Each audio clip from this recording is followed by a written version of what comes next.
¿Cuáles son las áreas culturales del México antiguo? Yo soy Historiker y acompáñenme a descubrir esto.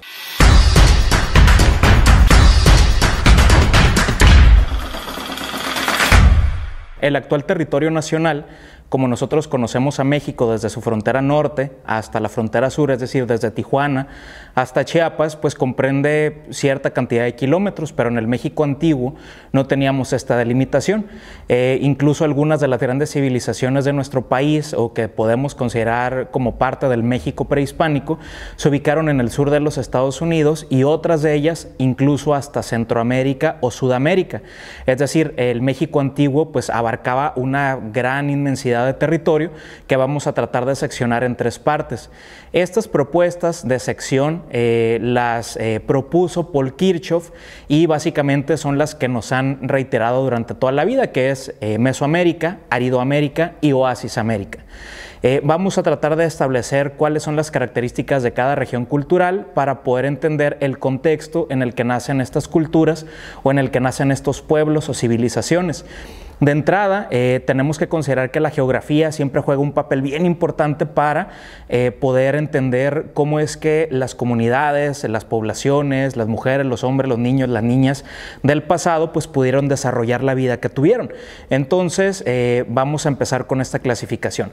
La primera, que relativamente es la más sencilla, es Aridoamérica. Aridoamérica comprende una región ubicada al norte del actual territorio mexicano y el sur de los Estados Unidos, principalmente en Aridoamérica ubicamos o hacemos referencia a zonas desérticas o semidesérticas, es decir, el clima es muy extremo, tenemos altas temperaturas en el verano, tenemos el descenso de temperaturas por el invierno y entonces no es una región en la que frecuentemente se pueda encontrar agua.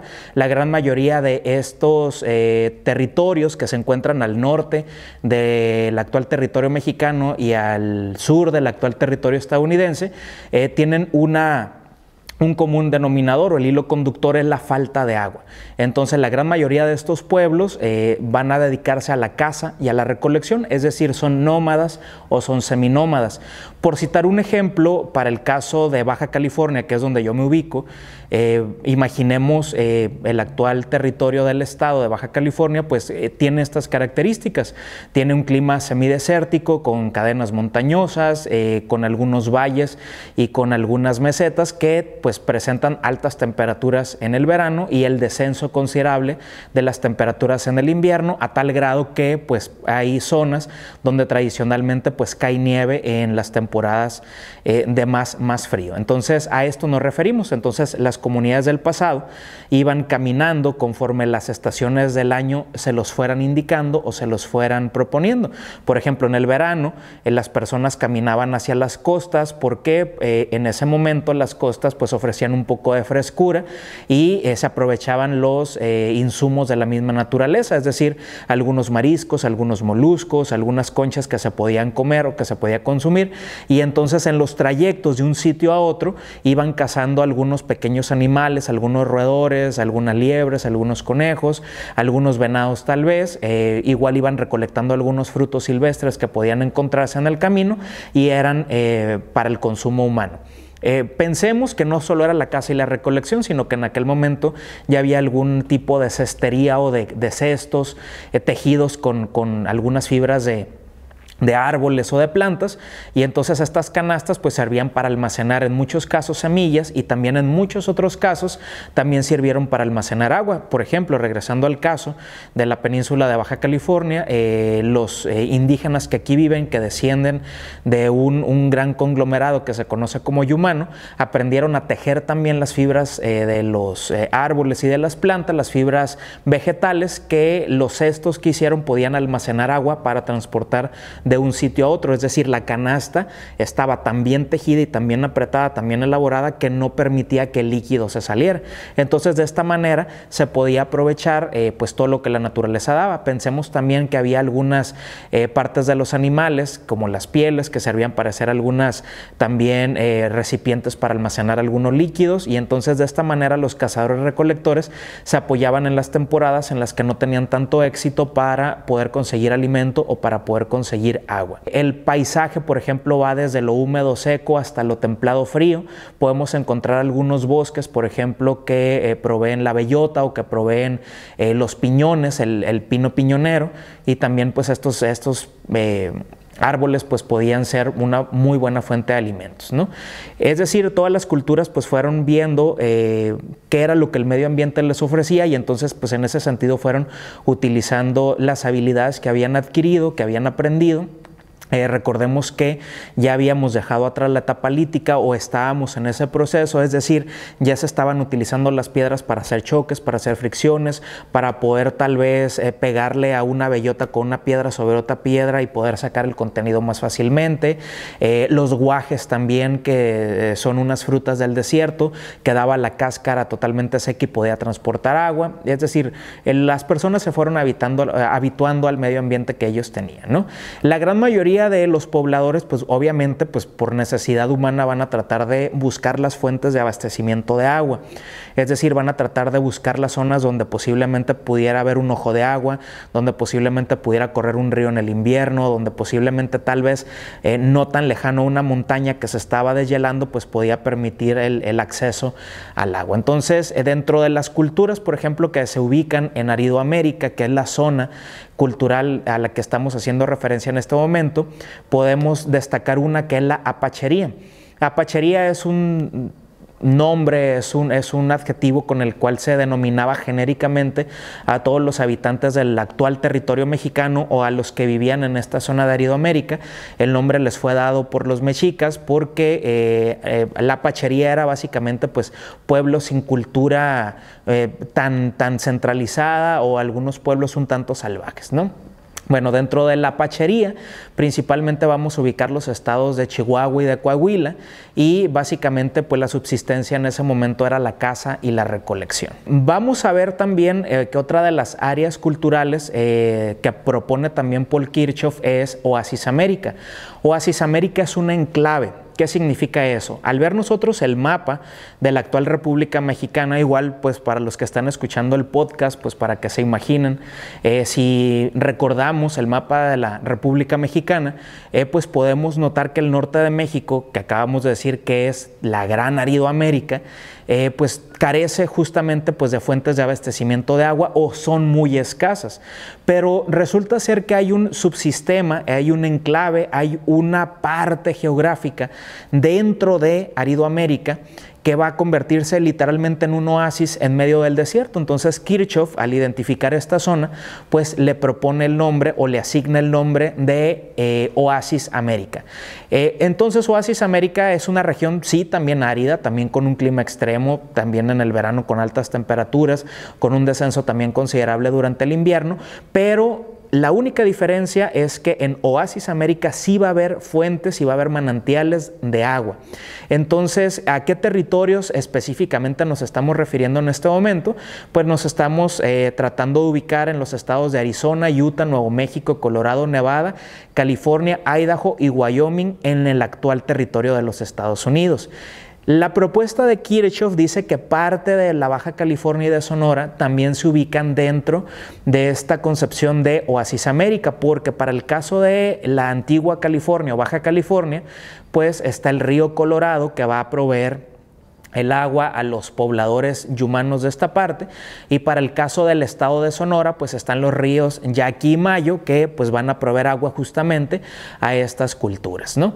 Es decir, se va a mezclar un poco la caza y la recolección con culturas un poco más sedentarias. La clave de esto es entender que cuando no hay agua hay que transportarnos para encontrarla, pero cuando encontramos agua podemos permanecer por algún tiempo, al menos, en ese sitio, porque el hecho de haber agua significa que lleguen los animales a tomar agua por el día, por la noche, y se pueda cazar con más facilidad. Significa que hay agua y entonces puede haber algunas plantas que pues endémicamente se produzcan ahí la madre naturaleza ahí las hurta o las provea, ¿no? O también en algunos casos se van a utilizar estas fuentes de agua o de abastecimiento, o tal vez no es que esté el pozo, el ojo de agua ahí saliendo o el río cercano, sino que van a ser zonas donde también se presentan lluvias con frecuencia, tal vez en el invierno, y entonces las comunidades de aquel entonces van a utilizar una especie de terrazas para cultivar en los cerros o en las laderas, de tal forma que conforme vaya cayendo el agua, vaya bañando o vaya humedeciendo todo el cultivo que está ahí. Entonces era una forma pues muy tradicional de aprovechar el consumo del agua, ¿no? Para el caso de Oasis América vamos a encontrar ya un gran comercio, vamos a encontrar ya fabricación de cerámica. La cerámica, ¿cuándo se fabrica? Cuando hay sedentarismo, cuando ya no somos cazadores recolectores seminómadas o nómadas. Ya la cerámica significa que estamos en un lugar viviendo y entonces como vivimos ahí empezamos a producir cosas que nos hacen falta. Entonces seguramente había que cocer los alimentos, había que almacenar alimentos, había que almacenar agua, había que pues tener insumos pues que permitieran este tipo de tareas, y entonces pues nace la alfarería o nace la cerámica. Entonces es parte del proceso de la evolución, ¿no? Dentro de las también o del contexto de esta zona de Oasis América vamos a ver que hay una gran influencia de los comerciantes del centro y sur del país. Hay lugares, por ejemplo, ahorita o les voy a ejemplificar el caso con Paquimé, donde vamos a encontrar algunos minerales que no son propios del norte de México, pero que a pesar de que no son del norte de México, existen en una presencia considerable o importante. Tal es el caso, por ejemplo, de minerales como la plata, el cobre, la malaquita, azuritas y las turquesas. Es decir, por ejemplo, un azul turquesa contrastaba con los colores del medio ambiente. Pensemos que en Oasis América o en Arido América, pues los colores eran ocres, marrones, terracotas, colores dorados, naranjas, que pues son los colores que son básicamente el desierto, que es la paleta natural del desierto. Pero en los lugares, por ejemplo, como en el sur del país, donde hay presencia abundante de agua, hay otro tipo de colores. Entonces, al encontrar los comerciantes esta oportunidad de proveer este tipo de piedras preciosas o semipreciosas con otro tipo de colores, pues los habitantes de Oasis América empiezan a tomarlas como piedras con un gran valor, y por eso se encuentran en una cantidad muy considerable, ¿no? También vamos a encontrar que los mismos comerciantes del centro y sur del país que llegan, valga la redundancia, a comerciar o hacer alguna transacción de compraventa o de intercambio con el norte de México, va a dar otro choque cultural, porque va a influir en la forma de ver el medio ambiente, en la cosmovisión. ¿De acuerdo? Entonces, por ejemplo, en el norte de México, ya en Oasis América, existe ya el juego de pelota y existe el culto a Quetzalcóatl, ¿no? Como una deidad que va a estar presente pues prácticamente en todo el México antiguo, ¿no? Trincheras se encuentra al norte del estado de Sonora, y Trincheras destaca por tener laderas o terrazas construidas en los cerros, que era el tema que les decía. Por ejemplo, se van haciendo cortes verticales en las laderas para que el agua vaya humedeciendo todo esto, la humedad permanezca por más tiempo y se pueda generar pues algún tipo de agricultura o puedan hacer algún tipo de cultivo, ¿no?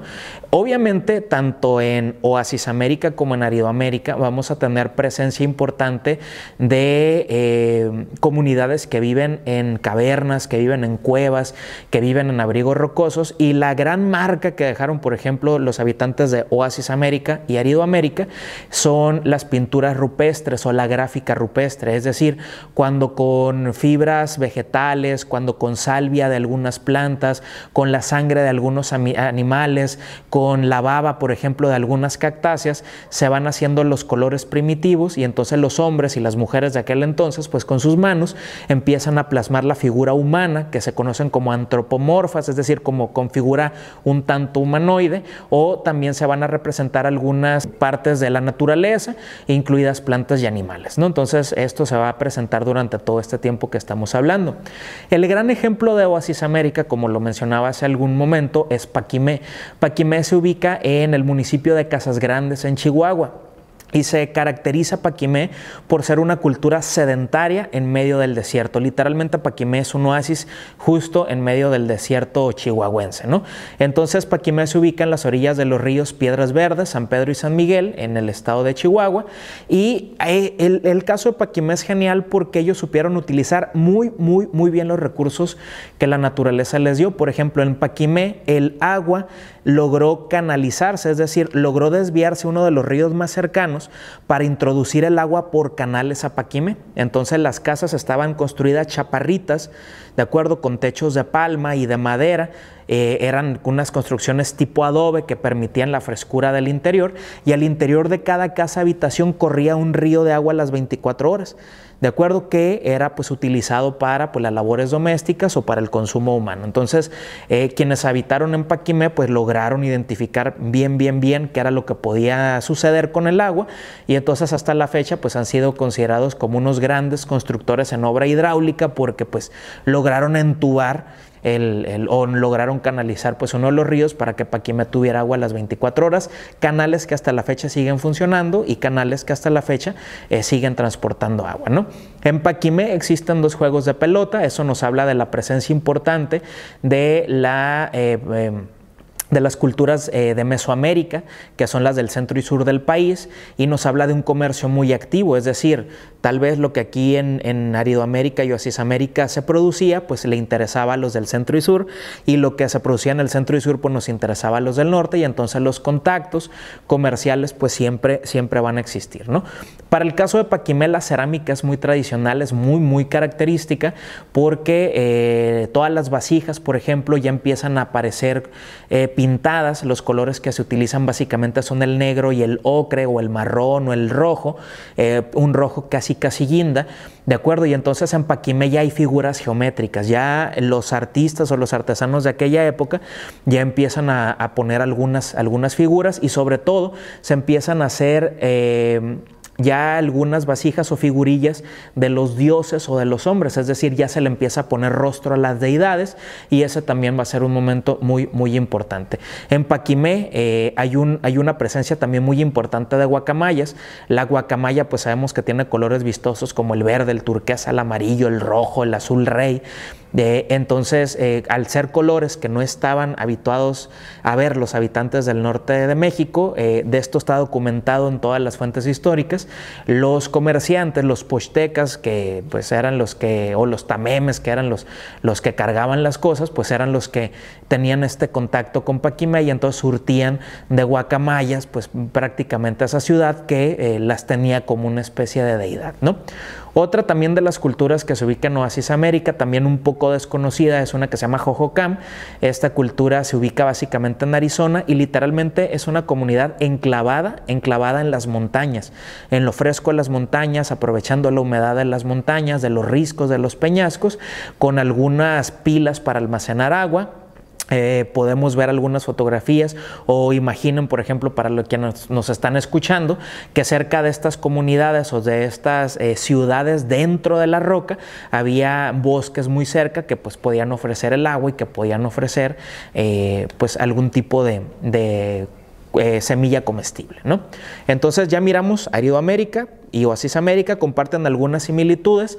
La diferencia en todo esto de las áreas geográficas culturales pues va a ser el agua.